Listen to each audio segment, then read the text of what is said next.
Hi, and welcome to this episode of In Talks With. I'm Danielle Radoichin. In recent years, the art world has converged at an ever-growing number of art fairs around the world, their size and number leading to complaints of disregard of environmental impact and general art fair fatigue. So, how to avoid this? Is it possible to make attending an art fair into a creative experience? In this episode, my guest, the leading art advisor Nazy Vassegh, addresses some of these questions. Nazy is a UK-based arts advisor who brings a wealth of experience to her craft. Previously, she was Chief Executive of Masterpiece London, where she took the fair to great critical and commercial success. And she's also worked at Sotheby's, where her roles included being Managing Director of the European Impressionist and Modern Division, Founding Director of Sotheby's Preferred, and Senior Global Business Director for Contemporary Art. Now, as founder of the boutique London fair Eye of the Collector, which takes place this month in the storied building 2 Temple Place in London, she sees her mission as putting the art centre stage, placing established artists alongside emerging and overlooked ones, and creating a voyage of discovery and experiential event for the culturally curious.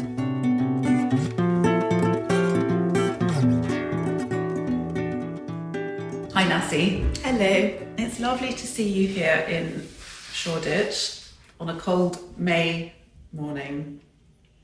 We're here to talk about your fair, Eye of the Collector. What's the concept behind it before we get going on talking about everything else? Let's get the ground laying. It's very nice to be here, Daniel. The concept behind Eye of the Collector really has come about because of my years of experience in the art world. I've seen the art market from an auction house perspective, an art advisor perspective, and an art fair perspective. I've worked with a number of private individuals in managing their collections and developing it. And it really came about in 2019 when I felt that some of the people that I knew had what we called fair fatigue at the time. And I started thinking about the fact that really surely what we're doing is creative, art is creative, and it's an expression. And so why couldn't acquiring art, having an art collection, or indeed going to an art fair be creative? So I came about with this idea of disbanding with booths and branding and really putting the art center stage. I think the core element of Eye of the Collector is that we put art at center stage and we place established artists alongside emerging artists, alongside overlooked artists. The idea is that it's a voyage of discovery and an experiential event. Sounds amazing. I've actually never been. So this year's iteration is the third. Yes. Yeah. So how will this year's one differ from previous editions? Well, so we've had 3 editions. The first edition was very much about 20th century masters. So we had all of the great names, if you like, to really make a strong entrance into the marketplace. Last edition, our focus was on gender rebalancing, and nearly 50% of the artists and makers were female. And in this edition, we continue that ethos, but in addition to that, we've been working with a lot of artists and galleries in creating new works for the fair. So this is quite unusual for a cross-collecting fair, and it's a really incredible element that all these galleries and artists are choosing us and May in London to create new works and to introduce them to the market. Is it for established collectors, or can people who might not know much about collecting but want to dabble or just get to know the whole system of it come and buy something? And what's the experience like for people who may not want to buy anything but indeed just come and have a nice few hours in London? Sure. So it's for both established and new or potential collectors, if you like. I think it's for the culturally curious.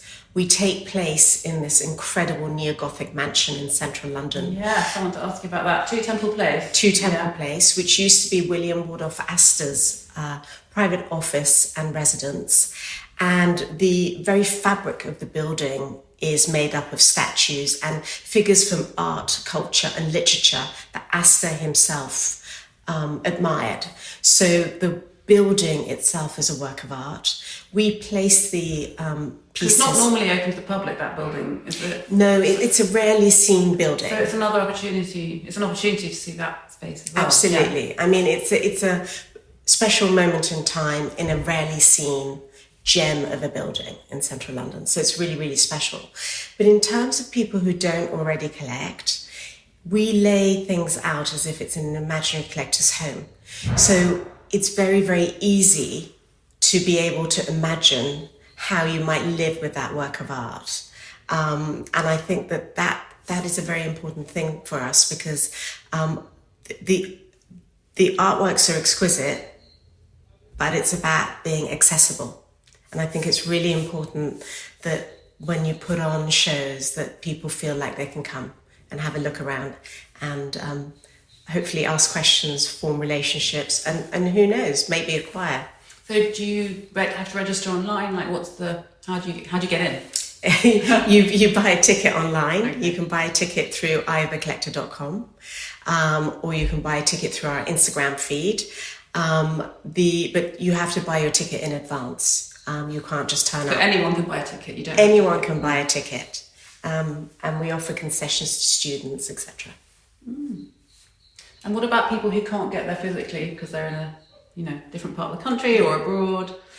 Is there an online experience? Yeah, there is. So what we do is we replicate the feeling of our physical presentation online. So we have curated viewing rooms.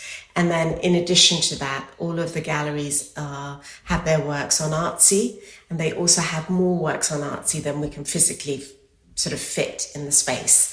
And we also have a partnership with Christie's, who do a very good dynamic viewing room for us and put it on their homepage during the major sales in New York. So we get a truly global reach. Sounds really cool.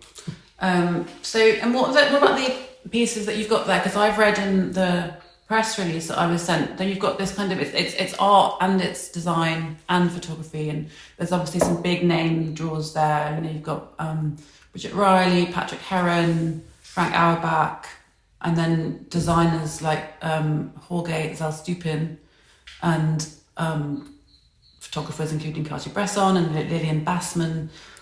What is the select? How do you go about the selection process, and how do you ensure that you've got a broad, diverse balance, or the kind of balance that you're looking for? So really, it comes from my art advisory.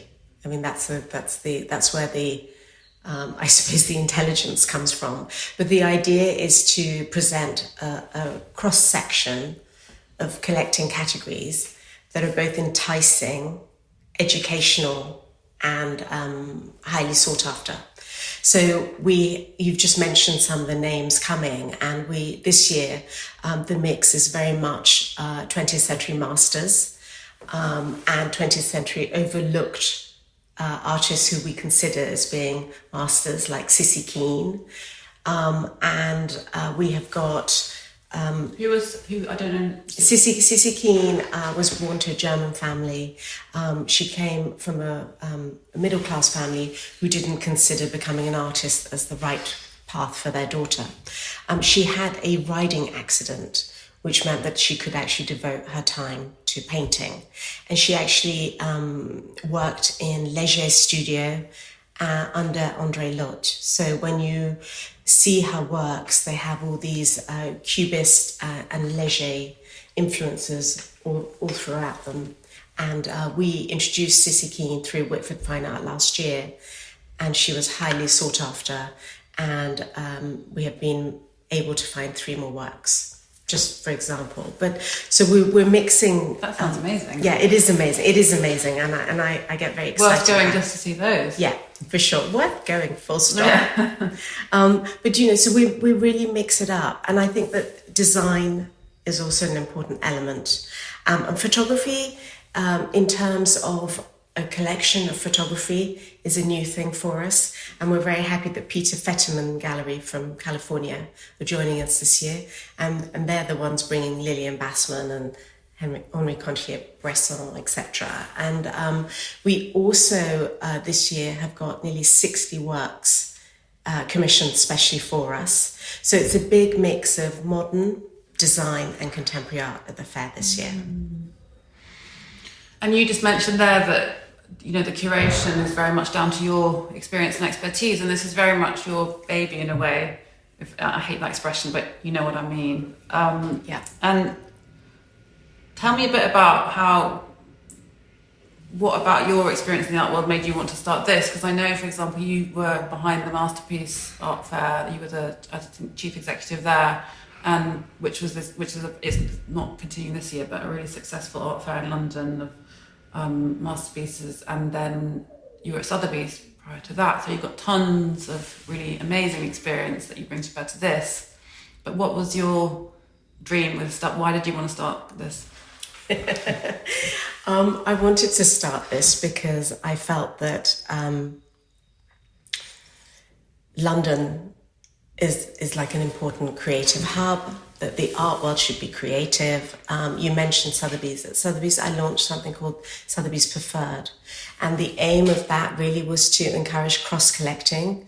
And by that, I mean to open people's eyes up to looking at categories that perhaps they may not have considered. Masterpiece, would really push the envelope out on cross-collecting. And that's really what I do in my art advisory business of art. It's very much about building a collection for people that's not so much about value in terms of expenditure, but more about the richness of what different artworks and different periods can really bring to the home and to someone's life. What makes a good art advisor, do you think? What are the qualities you need? You obviously have them. You need to be inquisitive, curious, tenacious, at times tough. You need to listen to people, and you need to have a really good network around you. And you need to constantly be happy to learn and not to know everything. And what do you say to people who are looking to buy something, and because there's just so much, such an overwhelming amount of choice and places to go, what with being able to see stuff online or in person? What are some of the bits of advice you give? I think just look and ask questions and try and develop sort of what you like. I think what you like is really important. Art is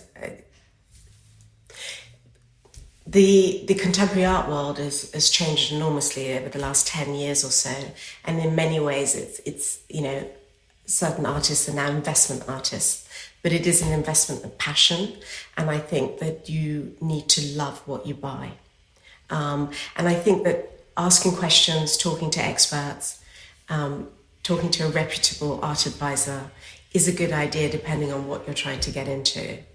When you say it's changed, do you mean down to online, primarily because of the internet and how that's sort of opened it up to more people, or has it just changed the nature of?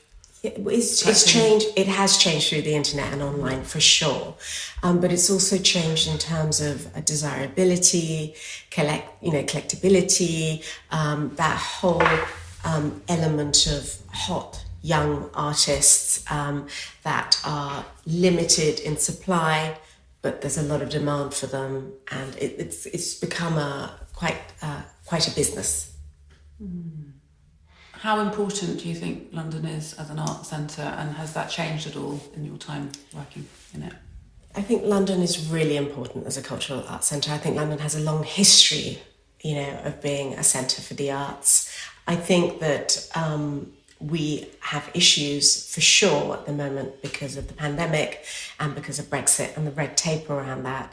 However, I think that there's this rich cultural identity, and there's a depth to collecting in this country, and we still have a lot of international people who live here despite Brexit, and they're very active.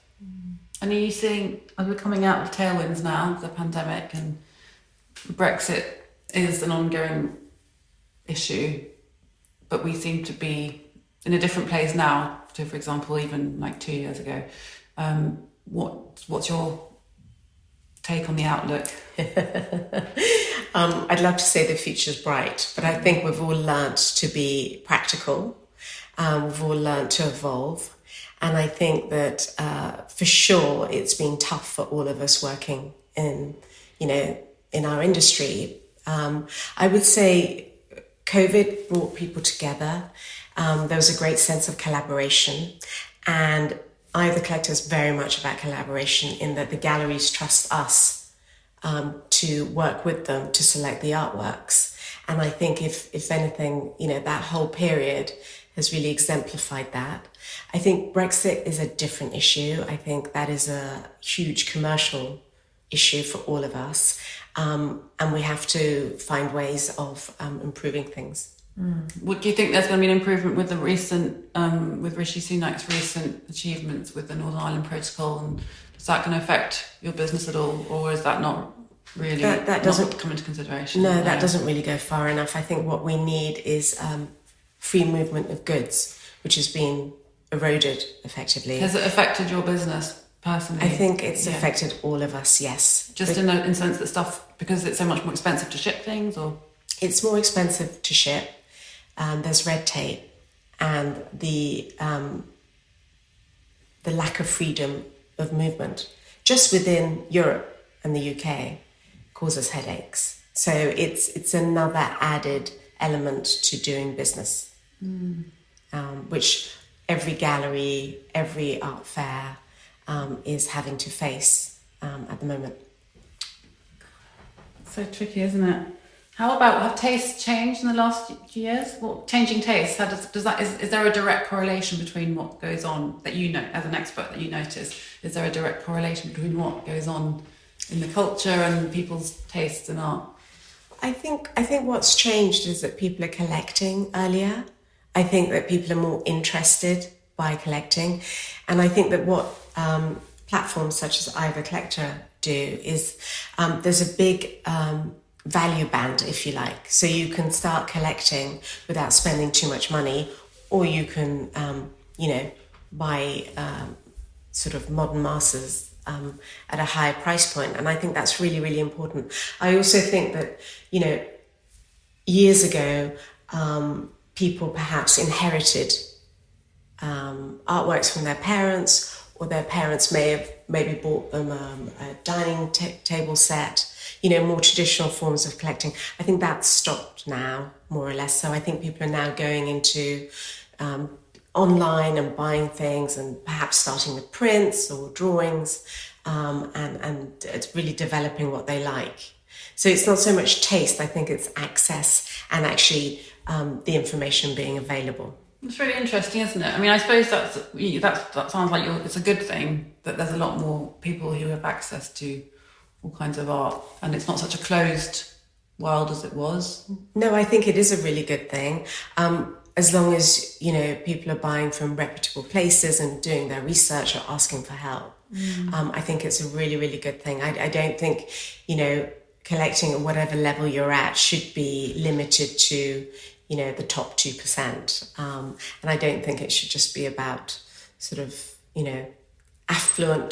extremely affluent people buying things. I think it's about passion, and it's about being curious. And I think you should, people often collect stamps when they're little. Why shouldn't that develop into something else? Yeah. Have you seen, with all the stuff that's been happening over the past, 10 years, people call it culture wars. Have you seen a change in people's tastes or the kind of art that's available? Is there a greater diversity? Is there a wider range of artists being represented, for example? I think there's absolutely greater diversity. There are more galleries, contemporary art galleries popping up all the time. But I think what's really been interesting the last sort of 5-6 years or so is that artists are working differently. They have greater autonomy. Their role has certainly evolved. Many of them represent themselves. Many of them work with different galleries. They're using different platforms, different mediums, and they have this, as long as, they're able to cope with it, as in the commercial elements of what you have to do to be successful, they are creating all these new pathways to be an artist and to live and work as an artist. That's interesting. Yes. Can you give an example of artist who, I mean, to kind of illustrate that? Sure. There's one artist that's coming to Eye of the Collector, Philip Colbert. Philip is considered as godson of Andy Warhol. You know, his artworks are portrayed through his alter ego, the Lobster, who makes commentary on our digital culture, but with it against the backdrop of art history. American? No, he's British. And you know, Philip is a classic case of an artist that works with galleries, also works with him, you know, on his own, and is very successful. Philip, I should also say, has also very kindly donated some limited edition of his Lobster pieces. They're only made in an edition of 100, and he's very, very kindly donated that for Woman Life Freedom, which we are going to offer at Eye of the Collector, and 100% of the proceeds will go to the charity. Oh, wow. There's a lot of depth to what he does, but he's a perfect example of an artist sort of breaking the mould of your sort of traditional gallery system. Yeah, that's really interesting. I expect that kind of thing will be happening more and more as time goes on. So what do you think about, what are you hoping is going to, people who go to Eye of the Collector, are you hoping that they come up, are you hoping people go there and take lots of photos and share it, or how are you hoping that people are going to interact with the fair when they're there? What I'd love is for people to come in and, first of all, really enjoy it. That's important to us. And to learn and to talk to all the experts that are going to be in the room, which are our galleries and us, and to form relationships. And, you know, that's the key for us. It's fantastic to get, you know, Instagram coverage, etc. And I think our placement and what we do does generate that. But what would be really amazing is for people to leave the building and to feel kind of culturally fulfilled and feel like they've seen something unexpected, or, you know, had a great conversation with someone. Culturally fulfilled is the ideal way to feel, isn't it? Culturally fulfilled is maybe a little bit of a big statement for what we're doing, but I do think that, you know, art and culture go hand in hand, and it doesn't matter whether you're commercial or public. I think, you know, you have access to come and look at these things, and it's right in central London and really easy to get to, so why not? Yeah, and if anyone can do it, you can. Are you thinking, and then once it's over, are you thinking, do you already planning next year's edition, or are you hoping to take it to elsewhere in the world? What are your grand plans? So we couldn't happen because of the pandemic. We were supposed to launch in 2020, so we went online. So really, we had our first physical outing in September 21. We always said that we would see if we got to number 3 and then explore. So I think I need to get number 3 out of the way in 2 weeks, and then take stock, take a holiday, have a holiday, and then start strategizing about what to do next. And, you know, London is definitely being part of our development and inception, but we're not exclusive to London, so who knows? Amazing. Well, I can't wait to visit. It sounds really exciting. Thank you so much. Of course. Nazy. Thank you. It's been really good to talk to you.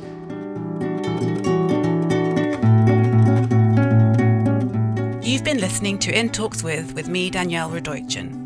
The sound and theme music is by Woogie Productions, and the artwork is by Patrick Wall. If you enjoyed this episode, please pass it on to someone who you think might also like it. Please subscribe and leave a review.